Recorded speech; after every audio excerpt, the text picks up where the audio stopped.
right now, without LeBron, Lakers are struggling.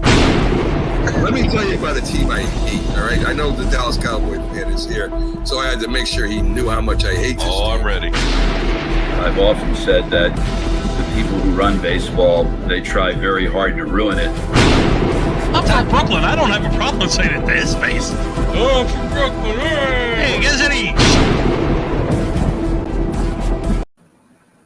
This is Northeast Streaming Sports.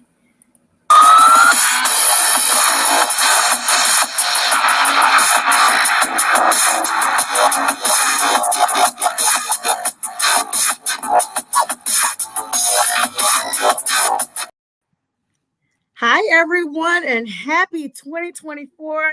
It's me, once again, your girl, Sonja Pearson. But tonight, this is my introduction to a brand new platform, Northeast Streaming Sports, where we have nightly football, sports, basketball, everything you can think of right here. And tonight, I have the very special privilege of introducing as my co-host tonight, the founder of Northeast Streaming Sports, none other than the Mac man himself. Good evening, Mac. Happy New Year. Well, good morning to you, and good morning, good evening. It's morning here somewhere. I don't know, but good evening to you. Happy New Year to you and everyone that'll be tuning in here tonight. Can't wait to get this going, Sonja. Yeah, so tell us just a little bit about Northeast Streaming Sports so we'll know how all of my followers can get on board and get all of the news round the clock on your platform here. That sounds great. So Northeast Streaming Sports is a mainly a Roku channel where we now have updated our format so that we're more and more like a sports network. We got shows all morning long. We got shows at night, including this one here was what part of the new format change. We got Sonja doing her thing at night. We got the Philly sports guy, Jamie Aggs, doing her afternoon show, and me and my long-time co-host, Jack, started off in the morning. So we got almost all day sports now where all the people get out there and get their sports right from us. That is awesome. And congratulations on that. And it being a new year, this is the perfect time for you two to follow Northeast Streaming Sports. You're definitely number one place for sports around the clock. So thank you so much, Mac, for that. Now let's go ahead and get into a little NFL talk here. Everyone knows I'm a football girl, but I'm going to be delving over into some other topics a little bit later on. But tonight, I just want to talk here and have a little conversation. These NFL playoffs. It's playoff time. We have 1 week left in the regular season, and the Chiefs won. I'm just wondering, have they come back into their own, or was this just luck that they were able to eke right on past the stumbling Cincinnati team? Well, it goes to show you still can win in the NFL with good defense and a good field goal kicker, right? That's old school NFL. That's New York Giants, Chicago Bears, Baltimore Ravens football. And you still can do that today. Kansas City is a total different team than it was the past years, right, Sonja? I mean, before they had a high-flying offense, a pretty good defense. Now it's kind of switched the other way around. They've won their 8th straight title. Something to be said about that, right? So they've won their 8th straight title. I think they're in the 3rd seed right now. I don't think they can get kicked out of 3rd seed. So they might have one home field game. And in the playoffs, it's great. It's like March Madness, right? You lose and you're gone. You win and you go on. Anything can happen in the playoffs. And I don't care how good Baltimore is during the regular season. They have to win one game, or if they lose, they're gone. So Kansas City has just as good a shot as any other team right now, Sonja. It's a fumble. It's a drop pass. Bill Parcells, my favorite head coach of all times, always said, 5 plays determine a game. If you get those 5 plays, you win. If you don't get them, you normally lose. So we'll see. I haven't lost faith in Kansas City yet.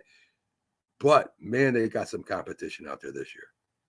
And Kansas actually has been kind of an up and down throughout this season. Drop passes, Patrick Mahomes at times looking very frustrated. Some people have blamed the Kelsey Swift effect, if you believe in that sort of superstition. But it's a lot of football left to be played, even though we are in the twilight of the regular season. Now, I know you mentioned the Ravens, and I wanted to talk about that. The Ravens have secured the number 1 seed. Lamar Jackson bartered his own contract. There were teams out there that, the Ravens said, hey, go ahead and see what's out there. Everyone was no thanks. And now look at Lamar. Yeah. I mean, he's improved so much as a passer. And what Lamar never did until this year, and until maybe halfway through this year, really, is start to depend on the other players, even with his tight end going down, right? All of a sudden, I can throw the ball to any receiver out there. He's going to make the play instead of me trying to force things. So Lamar has become more dependent on his team. They got the number one defense in all categories, I think, in the NFL, if not the AFC anyway, Sonja. So if he can continue to do that, he hasn't done well in the playoffs, so he's got a track record.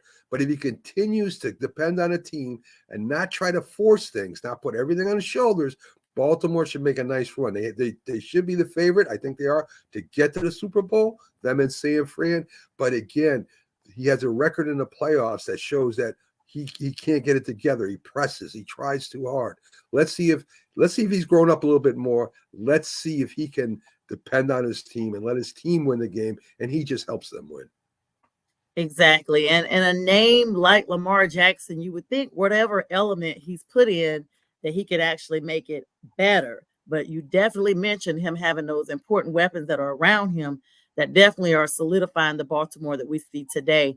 Now, everything else is still up for grabs. It's going to depend on week 18. We still have to figure out what's going to happen with the seeds 2, 3, 4, and in both of those conferences. Let's start with the AFC. Where do you think the Dolphins are going to be? The Dolphins, they've been injured. They have an explosive offense. To me, if they can beat Buffalo, I think they kind of maybe bounce back. I don't know, Sonja. I don't think they're as strong as I thought. I picked them to go to the championship game. Again, I'm not saying they won't. I don't know if they're strong enough. Their defense looks good at times and then doesn't look so good. The receivers are all timing patterns. If you can knock Tua off his steps, if you can knock him off his steps and knock off his timing, they seem to have problems.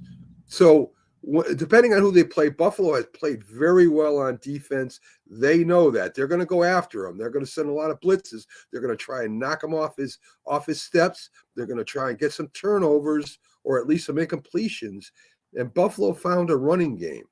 And that in the playoffs is probably one of the most important things you can have, a good defense and a good running game. Buffalo's in position to win the division or be out of the playoffs. I'm not sure about what position Miami's in right now, but I know Buffalo, this is a playoff game for them. I expect them to go out there fired up and playing intense this week. And Buffalo's come so close so many times. And, they have the DeMar Hamlin story. That's a real feel-good story. So they have a lot of people that are not necessarily Bills Mafia that are rooting for them. And I know you mentioned Miami. There's been a lot of slowing of Tyreek Hill, including, him battling some injuries that he's played through this season. Do you think Miami even has a viable chance? Are they still maybe the third position maybe for the AFC? They definitely could. They might be able to knock San Francisco out of that position if they win. I'm not sure what happens when they lose. I know there's so many different scenarios and so many different tiebreakers. I just know that Miami, I don't think has as much pressure as Buffalo to win this game because I think they're still in the mix. But then you got the Colts, you got Houston, you got Pittsburgh, you got all these teams waiting for something to happen, and they got to win too. So, I mean, it's right now in the AFC as far as the wild cards go is wide open. And again, the tiebreakers will come into into what happens there. Listen, Miami should just go out and just win the game if they can. And they're not going to rest anybody, that's for sure. They're going to go out there and play the best they can. And not to mention, even Jacksonville has clinched the South with their win over the Panthers this past week. They clinched their division, so they're still kind of on the helm there to try to see. We've had every now and then a sneaky good team that comes in from the wild card, and they kind of progress a little bit. Yeah, listen, Jags. I still think Trevor Lawrence. I don't know if he's playing this week or not, Sonja. I haven't seen the report. I know he had a problem last week. The Jags won without him. They got a good defense. They got a good running game. But But Houston is my sleeper, right? Houston's the one. I think CJ Stroud came back. They look like Houston again. They got a good defense, a good running game, and the Colts are playing well. I mean, I can't wait to see I think the Houston Colts game, I think, is going to be better than people think. I think Houston wins that. Yes, and CJ has definitely been the game changer for them, even though he has been out with injuries himself. It's thought that the Texans have a 50% chance of advancing to the playoffs based on their most recent odds. And so that's pretty good at 50 with a rookie quarterback. The tiebreaker with the Colts, all of that. Very important information going into week 18. Yeah, I agree. And in fact, if by the virtue of their win over the Raiders and the Bengals lost to the Chiefs on Sunday, the Colts are making the AFC playoffs at least as a wild card team if they could beat Texans. But you're saying looks like it's the opposite way. Gardner Minshew looked very promising, maybe mid-season, despite the Colts having their own, issues from the past. He came in as a pretty solid quarterback, at least in my opinion. They're going to be playing on Saturday at 8:15. They're hosting the Texans in Indianapolis at Lucas Oil Stadium. Now, the Colts barely beat the Raiders. The Raiders looked like they were that team that was coming back. They had Antonio Pierce, holding up the rear for them with that whole coaching change down there. And the Raiders looked like they were going to make a run for it. And unfortunately, despite everything that they had going for them, they were actually eliminated. Yeah. I give Antonio Pierce a lot of credit. He took over in a very bad position. I mean, the team was down. They didn't know who their quarterback was. He ends up sitting Garoppolo. He puts the young quarterback in. They got a good running back team there that plays really well. Of course, you got Devontae Adams there. I like the Raiders' attitude. They may not have won, but I think they took a step forward this year. And I think if Antonio Pierce stays with them, they can build off that. Now, there's talk of Jim Harbaugh leaving Michigan. I don't know what's going to happen over on the West Coast there. If maybe he goes in, I don't know. But if I was the Raiders right now, I'd keep Antonio Pierce, give him a full year, see what he can do before I move on from him if I do. And I think he's got a special thing with those players over there right now.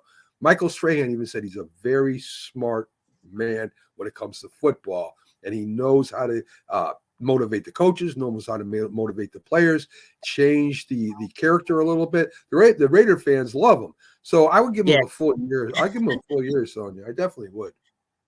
So you think they will offer him the coaching position? I would think they at least even if it's just for a year, see what you can do and see how it ends up by the end of the year. I'd give him a shot at it and see if the Raiders keep progressing. Right. That's definitely an interesting storyline to follow. Just to know how that locker room has changed, just the morale, honestly, with Antonio Pierce. So we're definitely, rooting for him if that's what he wants and that's what the players want. We wish him the best for that. Can't go without talking about the Cowboys. Now, thanks to that late season collapse by the Eagles, can you believe the Eagles lost that game? Can you believe the Cardinals beat them? I was this close to picking the upset, and I was like, I picked the Eagles. I was 28-13. I was counting my money. I was ready to buy a new hat. I was ready. But the Eagles have something going on in-house there. I talked to the Philly sports guy, Pags. I talk to him often.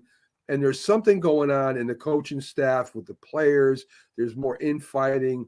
It has something to do with the head coach making fun of some things that he shouldn't. I'm not sure exactly what it is, but there's a lot of things happening there. And they don't have a lot of time to get this together. They got the Giants this week. Pag says, rest all your players. We're in the playoffs. I don't know if that's a good idea. They got to get ready for the playoffs. And if they go in on another loss, it starts getting in your mind. And once it's in your mind, it's hard to get out. I think the Eagles come out, they play the best they can. I think the Giants give them a really good game again because the Giants sure haven't given up. And I think that this is going to be a really good game, a big test for the Eagles.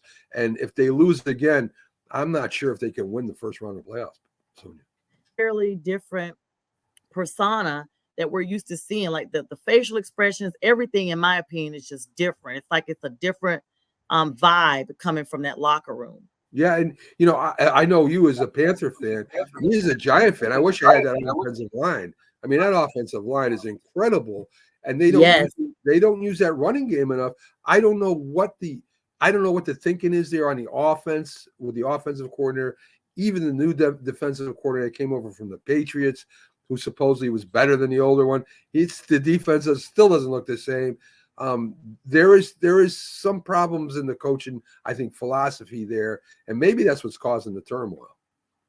Right, and this is to the much to the chagrin of them, and the Cowboys fans are eating it up because the Cowboys, oh my goodness, that narrowly win over the Lions. I think that's going to go down in the books as one that we will always talk about, the substitution that referee Allen missed or did not miss. It was just bad all around. Eckler, I think was his name. Taylor Eckler said number 68 that he substituted. It looked like it from the replay that he at least had a conversation, but there was another person that was blocking him actually probably getting direct communication to referee Allen. And the Cowboys, in my opinion, should not have won that game, not because I'm not a Cowboys fan, but just I felt like the Lions really won the game. I mean, what are your thoughts about that? Well, there's certain aspects of this whole thing. First, I believe he reported, and I don't know if the ref thought it was him or the other guy or number 7. I think somebody reported. He thought somebody was reporting. I don't think he knew which one reported. And they're saying the NFL is kind of saying, well, the Lions tried to trick them with multiple players coming in reporting, but yet they're going to demote the referees for not doing it right. So that's kind of crazy to me. So the NFL, in its own way, is kind of admitting the referees messed up by demoting them. I don't know if we got to start fining the referees or suspending the referees or whatever. I don't know, but it can't continue this type of end of game mistakes, whether it's a penalty, whether it's a non-call or what. These have been deciding the games, and not just Detroit and Dallas. But you win is a win. Dallas won. They're in control of the NFC East. The Lions are in the playoffs. They won the North. So maybe they see each other again, and maybe they'll settle on the field for sure next time. I don't know. But, there is so many different things going on there. I'm not sure what's going on. I think the NFL tries to confuse us on purpose, Sonja, so we don't know what's going on. Exactly. And sometimes they say it's political, but not really political, but just NFL political. Yeah. And I totally believe that. And, I'm sure Saints fans can feel the fire from this one as well. When they had their whole petition circulating the internet about them missing the playoffs because of bad refereeing. Yeah. So they say. But Dallas, I don't know, for all intents and purposes, they may be able to creep up to the number 1 position at some point if the 49ers don't step up, because with the Eagles looking lackluster, I mean, what do you think about that? Like, is it possible Dallas could rise?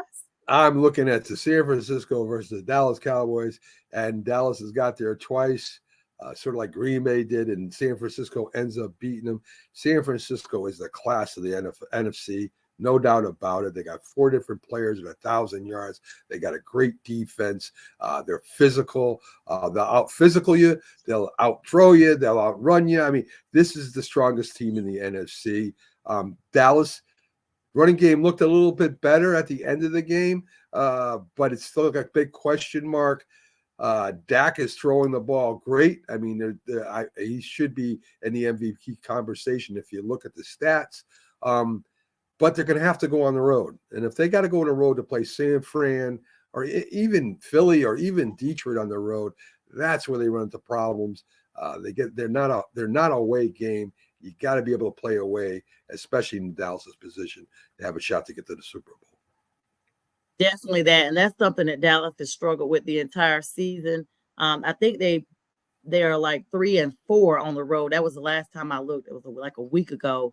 So almost at 500 on the road, but just not enough. And when it's playoff time, we know that, teams that are not even in the playoffs at all, it's their mission just to make sure this team, doesn't go where they're supposed to go. For instance, I'm a Panthers fan, as you mentioned earlier, and even though our season has long since been gone and over with, like we were eliminated a long time ago for all intents and purposes, we have Saints fans now that are rooting for us because they want us to beat Tampa Bay so that they can claim the South, which everyone is barely above 500 in this entire division. But here we are. I would like to be Atlanta right now, right?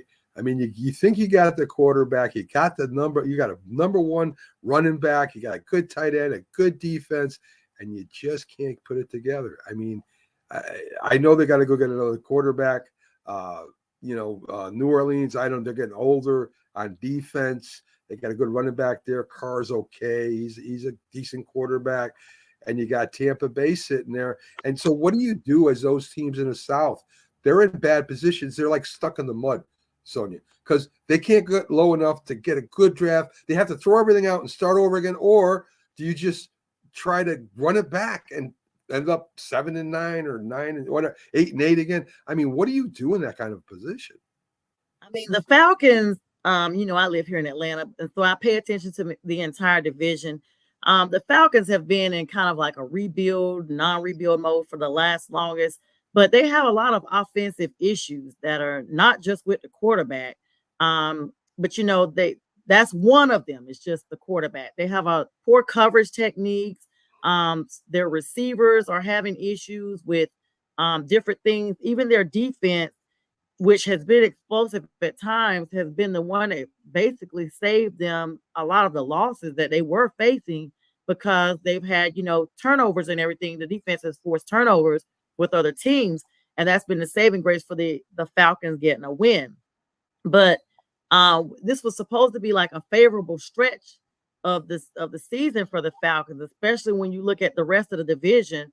But instead, they lost to Carolina. And then they just lost again to Chicago. And now it's just like Falcon fans and everyone is basically thinking that the organization overall is in disarray. I'm part of some NFC South Facebook groups that I just most of the time read the comments where fans are not only calling for like a new quarterback, but they're sometimes asking for a new coach. It's just going to be a lot with different people trying to figure out what that problem actually is. And it's a long list. And the biggest priority to them is just correction to help salvage the disoriented offense that they have. Like the offense is just disoriented. Yeah. Well, good luck on that. I just know a lot of teams get stuck in that, 8-8, 7-9, 9-7. And it's hard to get out of that because you're good enough to maybe make the playoffs as a wild card, maybe win the division in certain cases, but you're not good enough to advance in the playoffs. A lot of teams get stuck in that mud there, I call it. It definitely gets stuck in there. And unfortunately, I have to talk about sticking in the mud right here and plug in about my Panthers. I know you Northeasterners don't even really look that much in the South, but I have to speak of something that we are absolutely disgusted as Panthers fans. For those of you who do not know, not only did we lose to Jacksonville, and we're just playing because people are on the schedule. So when we were playing and we were undefeated, I was telling everybody, "Oh yeah, we're just playing you because you're on my schedule. You're on our schedule. We're just gonna win, And then we lost that one game, but that's how we see it. But right now, we're just playing the schedule because we're just finishing the season out. I wish we could just forfeit the entire season. But in addition to everything else, the owner, David Tepper, threw a drink. There's a video. Threw a drink on a Jaguars fan, and the general manager was right there beside him. And the NFL's like, we're aware. That was pretty much it. They're not looking into it or anything. So Panthers fans, other NFL fans are outraged. Like, hey, that could never be a fan throwing a drink on an owner. That could never be a player throwing a drink on a fan, or a fan throwing it on a player. How is it that he is, able to get away with this? And it's clear that he did it. It's not like this is a shop or anything. And Panthers fans are literally saying, like, I'm a PSL owner. I don't want to even buy the tickets if we have an owner that shows that type of disregard with 3 minutes left in the game. You're upset because Bryce threw a pick, but you throw a drink, not like out of frustration. You threw it towards the fans. I mean, I've never seen anything like that, Matt. Me either. And he quickly ran out the back to put an ad in that too, because I don't know if he was worried, but the fan would react to that. But listen, you have an owner there that has some kind of temperamental problems. I think the NFL will do something. Maybe when the season's over, maybe they fine the Panthers. Maybe they make a statement against them. Maybe they say if he continues this, they'll force him to sell a team, which they can do.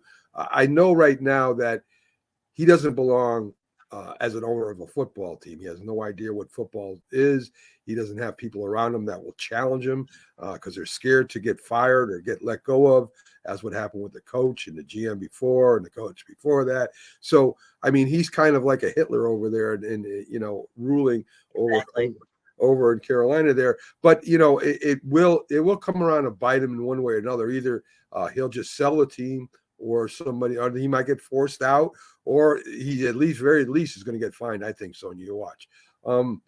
But for the Panthers, for the players, that's who I feel. I feel sorry for the fans, but I feel sorry for the players most of all, because they're there. They're trying to make a living. They're trying to keep a job. They're trying to feed their families, and they don't know whether they're going to have a job or not. They're playing for an organization that's disrespected around the league. DJ Moore's probably laughing like crazy right now in Chicago. He was quoted. So, I mean, listen, for the Panthers, if the owner stays there, he's got to get a general manager or director of player personnel that's a football guy. He's got to let him decide who the head coach is and the coaching staff is. Then he lets them draft the players, not him. Can he do that? I don't know. I mean, Jerry Jones had to give up his reign too. He was the GM / whatever there too. Yeah. And he said, well, maybe I don't know everything. So he let other people are now helping him draft, or at least he's listening to them. This is something that he's got to learn also. But Jerry Jones played football. I don't know if this guy did. So I don't know, Sonja. It's confusing. Right. He not only did that, he's just a billionaire with big pockets, came in and bought out some sports organizations in Charlotte, bought the hockey team as well, or the soccer team, and has gone through just as many coaches there as he has with the Panthers, like 3 within 4 years, and just like off with your head type stuff. And so you described it best. Everyone that has deep pockets is not meant to make those type of decisions and have those type of ownership. He just, in my opinion, just has a lot of money, didn't have enough to do with it, and felt like he'd get involved with sports when the team was originally sold from Jerry Richardson. We were hoping, like Michael Jordan had expressed interest in it. We were, hoping someone with Carolina roots, with Jordan being from Wilmington, would have invested in it. Tepper's from Illinois, and no Carolina ties whatsoever, and no sports background, honestly. And so we as Panthers fans I can't even tell you how I personally feel and how a lot of other fans feel. Like, not only are we losing, but we have a toddler in Tepper, so to speak, TT. And that's a great name for him. That's a great name for him, Templar. That's a great name. It describes him almost. Yeah, it's so. Yeah. Yes, it's so funny because when the video came out, I was like, nah, this is not true. Somebody is playing. Right. And then ESPN posted it. I was like, okay, no, it's real. ESPN is not gonna be memeing anything like National Enquirer or anything. This really happened. I kind of blame the NFL too, the owners and the commissioner here. They got to better vet the owners before they let them buy the teams, right? I mean, you can't just, okay, you got a lot of money, you can buy the team, come on in. It hurts the NFL when you have people like this, or the ex-Washington Redskin owner at the time, right? So that hurt the NFL. This is hurting the NFL. They've got to think a little bit more, especially if they want to, they want to add more teams and spread out more. You've got to start thinking about not just the money. The money's there. You're making $17 million $1 billion a year, whatever it is right now. The money's there. You got to get people that are interested in promoting the NFL, their community, that know football. That's who you need as ownership there. You don't need a guy that has $1 billion in the bank account. That you don't need to be in football. Yeah, Daddy Warbucks. Yeah, right. Exactly. Exactly. Except the bad version, because Right. Daddy Warbucks was supposedly good to Annie at least. Right. Yeah, well, all right. Well, we'll just see how all the NFL plays out with these games coming up on this weekend, a very important weekend for a lot of teams that will solidify their playoffs for real Yes. or not, Yeah. coming up, even though there were some that were eliminated. Yes, definitely. Definitely. It should be an interesting week. Definitely interesting. So we're going to switch gears just a little bit and get into a little college football. That Michigan-Alabama game. Yes. I'm going to tell you, it was just not the best, even though it went in overtime. A lot of people had Michigan as the favorite, You know, Sonja, you're the first one, and I've had arguments with a lot of people about this. You're the first one that said what I just said. That was the sloppiest game I've seen in a long time in the NCAA playoffs. That game, I mean, yeah, it went to overtime, but so do 3-0 games. I mean, exactly. that how in the world? And it's I don't want to sound mean to this center because he's a young man, and things happen. But as a coach, of a legendary coach, how do you let a center who has had problems all year snapping the ball in a shotgun go up against a Michigan State aggressive, fast team and continually snap the ball in the shotgun? I mean, you do it once, he messes up. The ball goes by the quarterback. That's it. We're done. You go under center, or I find somebody else that can do that. You've had all year to get ready for this. You said you brought Alabama back to play in the playoffs. Here you are, and it blows my mind that you as a head coach, as a legendary head coach, would not have that quarterback under center if you want to keep that kid as a center because he blocks good. I don't know. But that's what you do. You don't put him in the shotgun and have him try to field every ball like he's fielding grounders like a shortstop. That's ridiculous. It's ridiculous. Now, I don't know what he's thinking. And to continually do it, even at the end, the last play of the game, he does it again. Yes. What are you doing? The play calling was horrible. And Michigan actually was trailing in the fourth quarter. Yes. Came back and forced overtime. And I knew then, I was like, it's over. You allow them to force an overtime, you're done. And they stuffed Alabama on a 4th and goal to win 27-20. Listen, unbelievable. You're and you got a chance still have a chance as Alabama. I coached for a long time, Sonja, and I coached. I had a shotgun and ran shotgun like 20% of the time in high school. I had a 14-year-old kid. This is back in the 90s that could snap. He made one mistake the whole year snapping the ball back. Wow. So they come back and they say, "Oh, he's a young kid. He's a young man."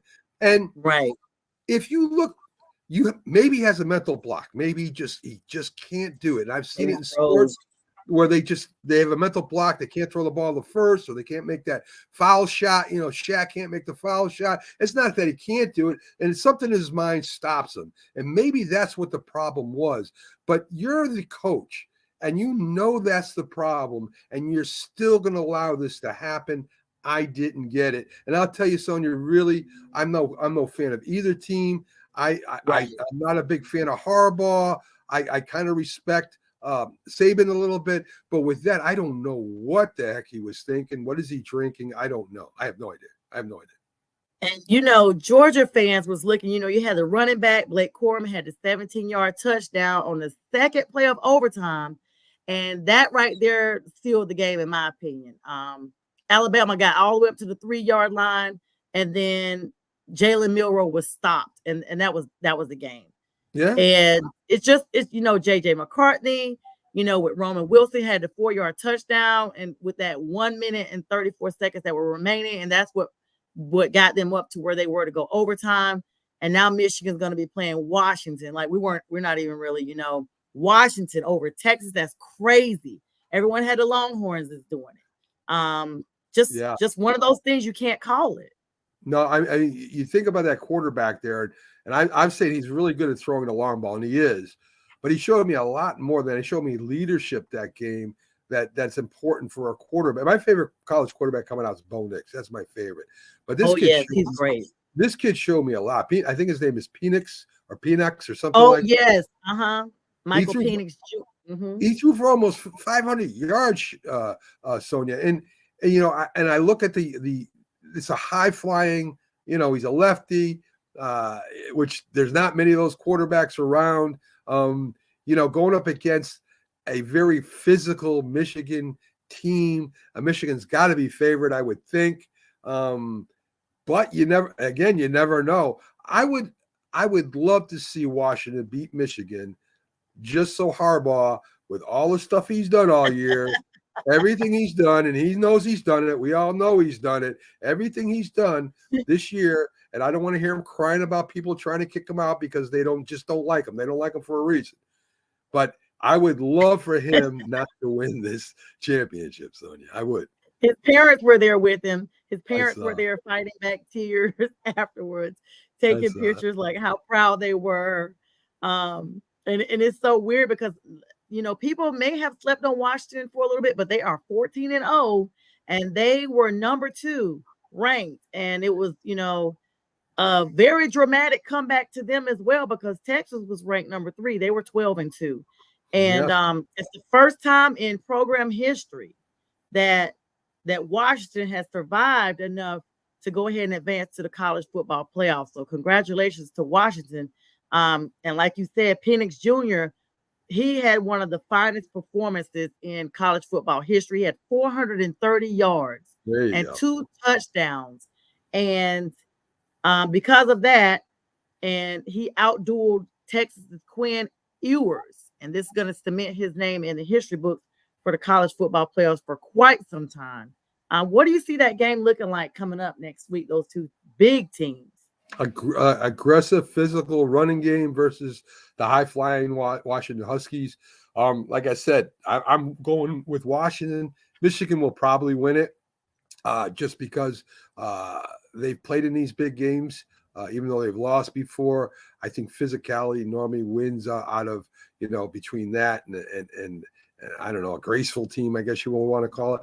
But listen, I'm rooting for Washington all the way. We'll see what happens. But listen, defense and running wins games. It always will. It wins championships. And right now, I think Michigan's better at it than they are. It definitely will. Now, just a little fact about Penix's performance, not trying to do too many P's, but the 430 yards that he passed ranks as the 4th best performance in college football history, trailing only to Alabama's Mac Jones, who is now in the NFL in 2020, and a pair of Joe Burrow performances, another NFL quarterback, for LSU in 2019. Now, both Jones and Burrow went on to win the national title. So that's a fun fact with Penix being the quarterback for Washington. He may be able to pull it off. Hey, listen, I hope he does. I hope he does. I really do. Their running back did get injured. Dylan Johnson, he did aggravate he had a foot injury, but he did continue to play his snaps. He did get 49 yards on 21 carries. They weren't that much because of his foot injury, but it's going to be interesting to see what he looks like come playtime next week. Who you got? Who you picking? I'm going to pick Washington for the upset because everybody's been pulling for Michael Penix Jr. for quite a while. And I just think sometimes Michigan can be overrated. I know a lot of people probably hate Harbaugh because of the whole Michigan scandal and everything else that comes along with them. But, Washington is going to be the first Pac-12 team to win a college football playoff game since 2014 when it was Oregon. So, for no other reason, they're going to have a lot of people that don't really care for Michigan that will root for Washington. Yes, I'll be one of them. Yeah. So let's delve over. I guess that's going to be definitely something interesting. Let's delve over just a little bit. We're going to switch gears over to the NBA. We actually have time for that. All right. I'm excited about that. The Big East, the Big West, and everything. Boston is looking like they are really trying to be bigger. You know, Jason Tatum standing out there. What are your thoughts on the Big East? And now as January is here and teams are starting to kind of look, you know, have a little bit more strenuous schedule now that the new year is here. Well, the Celtics have been, you know, rated as probably the best team in the last couple of years in the East. Tatum, of course, is a really one of the best players in the league. I think is it Jaylen Brown, the other one that's the other guard for them. I think it's something like that, Jaylen Brown or what. He's come up short. Yeah, Yes. he's come up short in a lot of big games, and you know does you know Porzingis there really help them? Are they better than they were last year? I don't know. I guess they're bigger underneath. You know, I mean, he may grab more rebounds than they had before. He's a pretty good 3-point shooter, but he's up and down.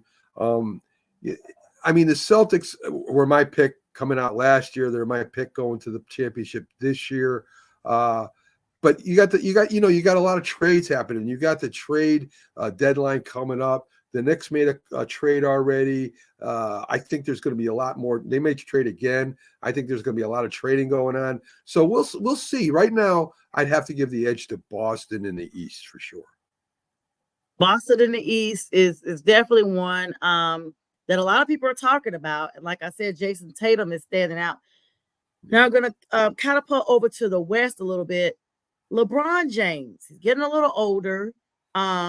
People have said that they may be, you know, getting him some weapons out there, or is it time for him to go? What do you think? Because the Lakers are definitely not looking like they're promising this year. Come on, they won the interconference championship. I mean, what do you want? They're done. They don't have to do anything else for the year, right?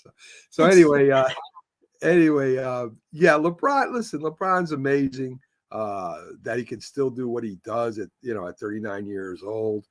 He's been trying to give the reins to Antonio Davis for the last couple of years, and Davis doesn't want him. I guess he has a great game. He looks like the best player in basketball. Then he takes a night off, and I don't know. I don't know what's going to happen with them. I think it'll be the same thing as happened last year. They're going to struggle in the playoffs. So they might get in as maybe a wild card team.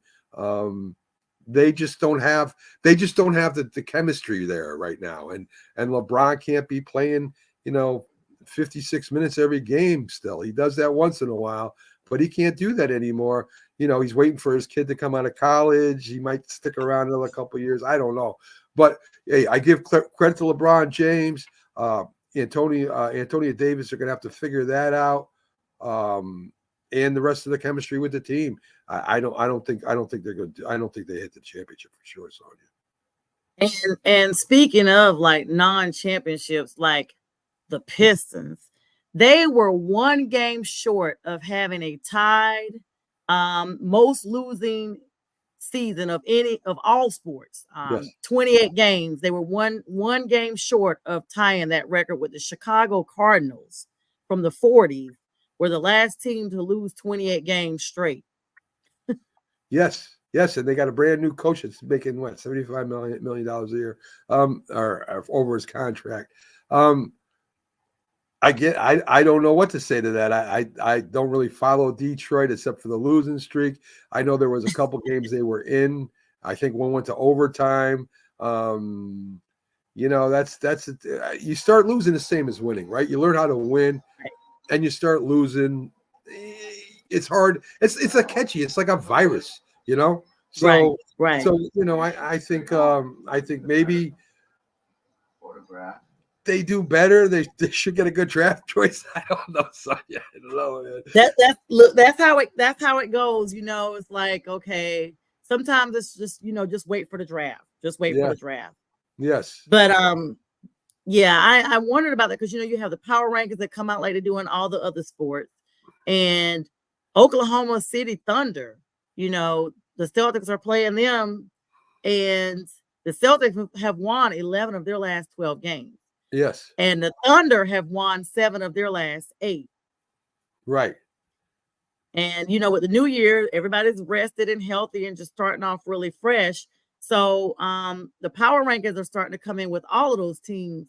And so it's going to be interesting to look at who's moving around and, the strength of their schedule. Right now, they're saying that the toughest schedules belong to San Antonio, Golden State, and New York.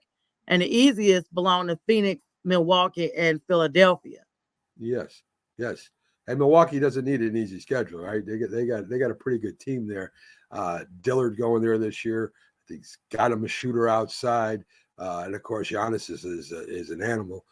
So they're going to be up there. They'll be knocking on the door. Love the Sixers again this year. They're going to be in the Final Four.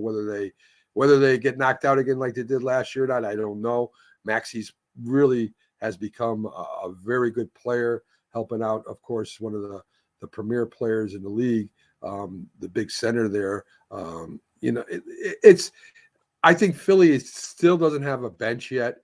And that's what's hurt them the last 2 years. They have the starting 5, but they can't get a good bench behind them when these guys get tired. When Embiid gets tired, he needs a day off or a couple of days off.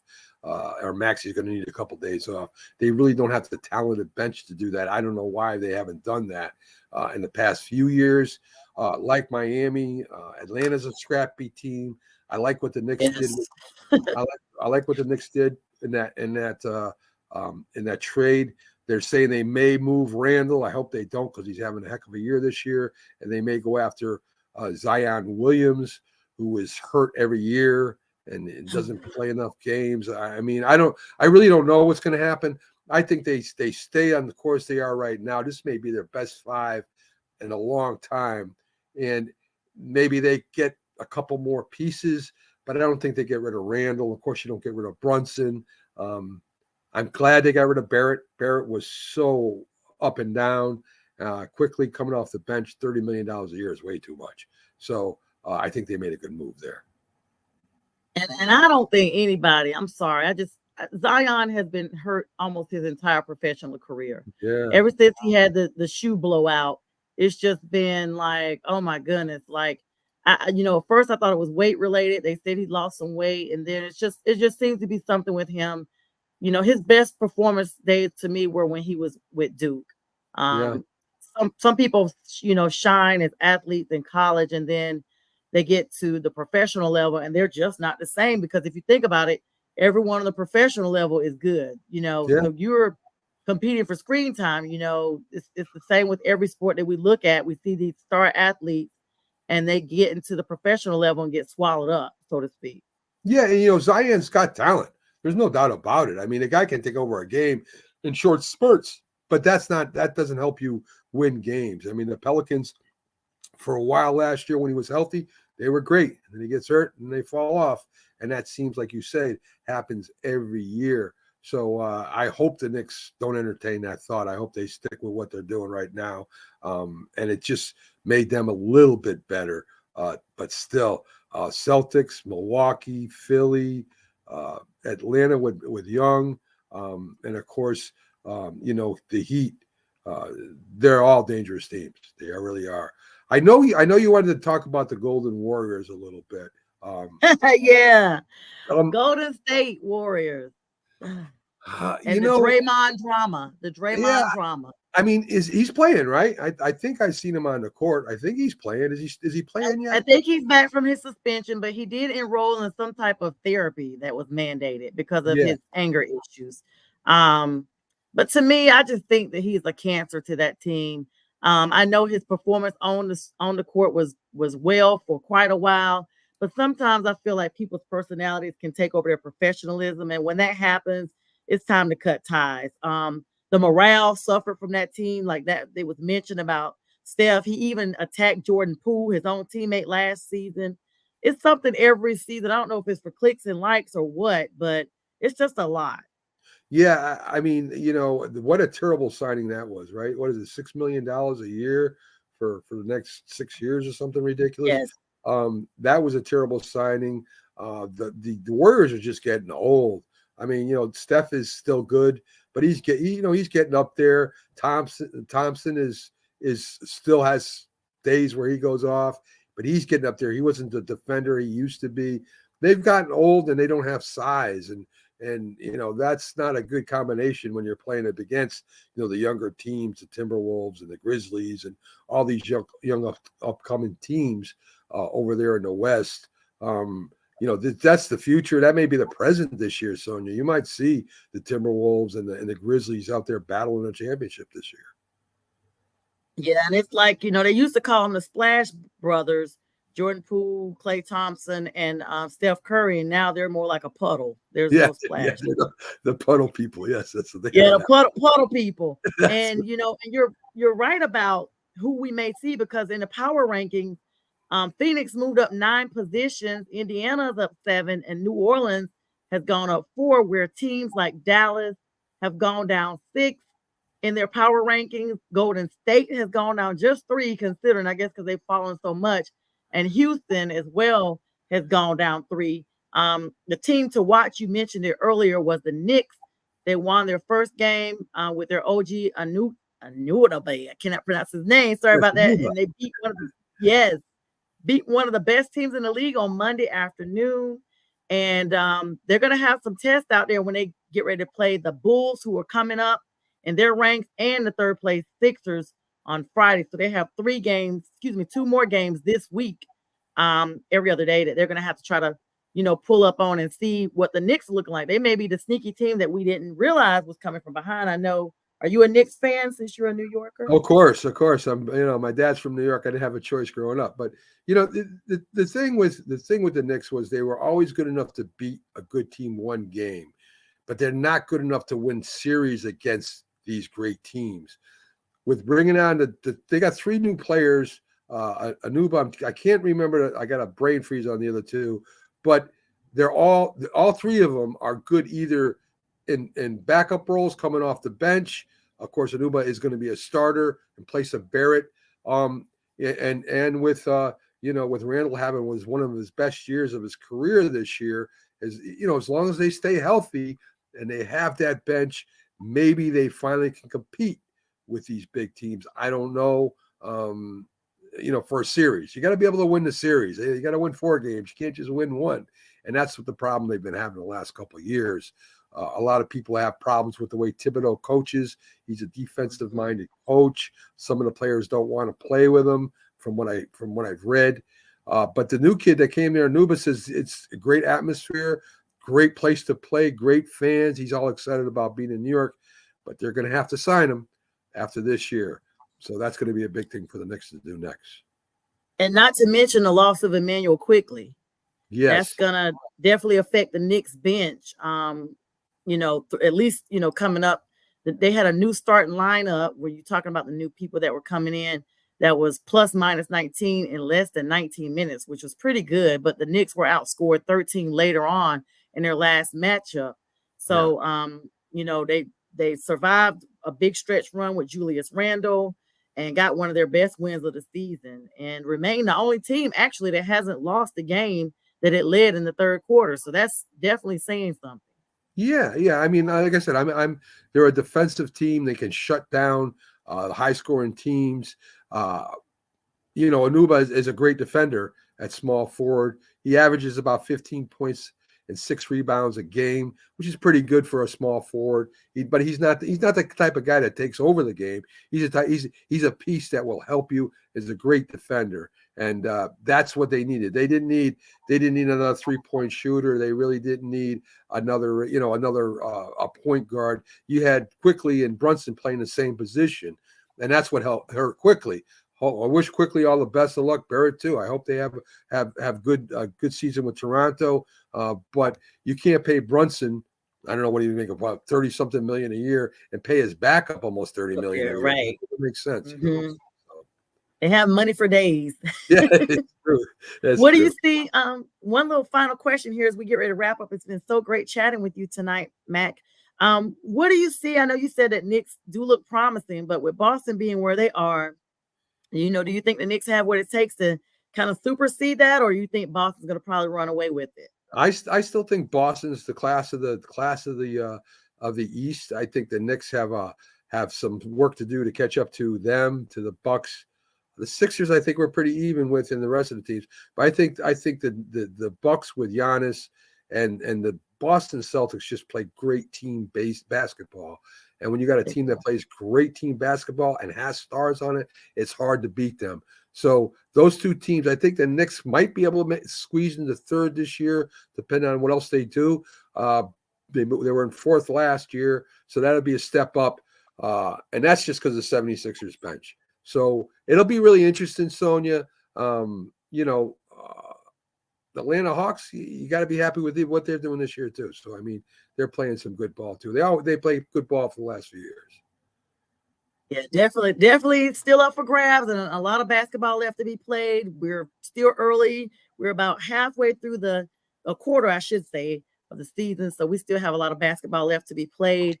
And Mac, it's just been really great chatting with you tonight. I really appreciate you coming on and joining me this first integral episode of 2024 of NESSP at Night with Sonja Pearson. And I'll be back tomorrow night with you guys at 6 p.m. Yes, Northeast Professional Sports. Up after us, we got Robert Butler with Sports Scope. I think we got I'm almost positive we have Sneaky G, man, a big Giant fan. He's crazy about the Giants. I'm more realistic than he is. He loves the Giants, and he's on later on tonight. Big lineup tomorrow. Roku channel just keeps growing and growing with all these great followers. Thank you, all of you, for making last year great and to a better 2024, especially when we got hosts like this on our show now, doing shows for us. I think we're going to grow even more. So there you go. Thanks, Mac, and the pleasure's all mine. I will definitely be back tomorrow night as well with All Things Football from a lady's perspective after the other show with them. So with that, we're going to bid you all a good night, and we thank you so much for tuning in. Please share, because sharing is caring. Have a great night, everybody. Take care, folks.